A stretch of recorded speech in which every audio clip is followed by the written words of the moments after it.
নমস্কার বন্ধুরা, welcome to MSG cricket. তো লখনৌ সুপার জায়ান্ট বনাম দিল্লি ক্যাপিটালসের ম্যাচের ফুল হাইলাইটস জানাবো এই ভিডিওতে। ঘরের মাঠে ব্যাটিং বিপর্যয়ের মুখে পড়ে দিল্লি ক্যাপিটালসের কাছে হারলো লখনৌ সুপার জায়ান্ট। তো ম্যাচে টসে জিতে প্রথমে ব্যাটিংয়ের সিদ্ধান্ত নেয় লখনৌ সুপার জায়ান্ট। ব্যাটিংয়ের শুরুটা কুইন্টন ডিকক এবং কেএল রাহুল ভালো করলেও খালিল আহমেদ এবং কুলদীপ যাদবের বোলিং তোপের মুখে পড়ে প্রথম ইনিংসে ব্যাটিং বিপর্যয়ে পড়ে যায় লখনৌ সুপার জায়ান্ট। ইনিংসের তৃতীয় ওভারে লখনৌ শিবিরে প্রথম ধাক্কা হারেন খালিল আহমেদ, 19 রানে আউট করে দেন কুইন্টন ডিকককে। এরপর দ্বিতীয় উইকেটটি তুলে নিতেও খুব বেশি দেরি করেননি খালিল আহমেদ। পঞ্চম ওভারে বোলিং করতে এসে মাত্র 3 রানে আউট করে দেন দেবদূত পাটিকেলকে। পাওয়ার প্লেতে 2 উইকেট হারিয়ে বেশ চাপে লখনৌ সুপার জায়ান্ট এবং পাওয়ার প্লের পর সেই চাপকে খুব ভালোভাবে কাজে লাগিয়েছেন কুলদীপ যাদব। অষ্টমতম ওভারে বোলিং করতে এসে জোড়া ধাক্কা দেন লখনৌ শিবিরে। একই ওভারে আউট করেছেন মার্কাস স্টয়নিস ও নিকোলাস পুরানকে।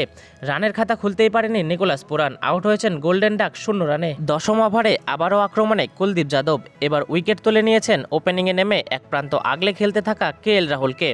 মাত্র 97 রানে 7 উইকেট হারিয়ে অল আউটের সংখ্যায় লখনৌ সুপার জায়ান্ট। কিন্তু ব্যাটিং বিপর্যয়ের মুখে পড়েও চমক দেখালেন আয়ুষ বাদনি। অষ্টম উইকেট জুটিতে আরশাদ খানকে সঙ্গে নিয়ে করলেন অনবদ্য পার্টনারশিপ। মাত্র 30 বলে অর্ধশত রান তুলে নেন আয়ুষ বাদনি। তাই তো শেষ পর্যন্ত নির্ধারিত 20 ওভারে 167 রান জড়ো করে লখনৌ সুপার জায়ান্ট। দ্বিতীয় ইনিংসে 168 রানের লক্ষ্যমাত্রা চেস করতে খুব বেশি বেগ পেতে হয়নি দিল্লি ক্যাপিটালসকে। শুরুতে ডেভিড ওয়ার্নারের উইকেট হারালেও দেখে শুনে খেলেছেন পৃথ্বী শ এবং জ্যাক ফ্রেশার মেকগ্রাক। দলীয় 63 রানের মাথায় পৃথ্বী শ আউট হলেও দলের হাল ধরেন ক্যাপ্টেন ঋষভ পান্ত। জ্যাক ফ্রেশারের সঙ্গে পার্টনারশিপে দলকে পৌঁছে দেন জয়ের দোরগোড়ায়। আইপিএলে নিজের প্রথম হাফ সেঞ্চুরি তুলে নিলেন জ্যাক ফ্রেশার মেকগ্রাথ। এছাড়াও 41 রানের ইনিংস খেলেছেন ঋষভ পান্ত। শেষ দিকে ট্রিস্টন স্টাবস ও শাই হোপের ইনিংসের ওপর ভর করে ম্যাচ জেতে দিল্লি ক্যাপিটালস।